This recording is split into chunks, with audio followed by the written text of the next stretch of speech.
May isang matanda na nagtitinda ng mangga.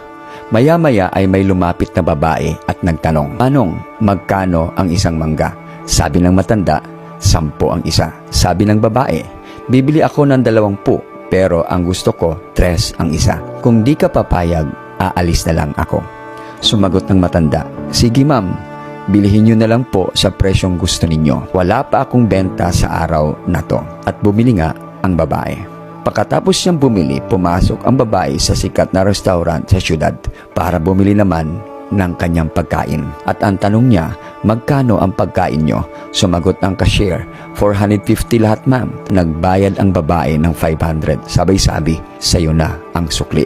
Itong istoryang ito ay normal lang sa mga taong may pera. Pero napaka-unfair naman sa parte ng matanda na nagtitinda. Bakit may ilan sa atin na nagdadamot sa mga taong kailangan ng tulong natin? Pero mapagbigay naman tayo sa mga taong hindi naman kailangan ng tulong. Mga kaibigan, gamitin mo yung pera mo para maayos ang ugali mo. Huwag mong ipakita ang ugali mo para lalong dumami ang pera mo.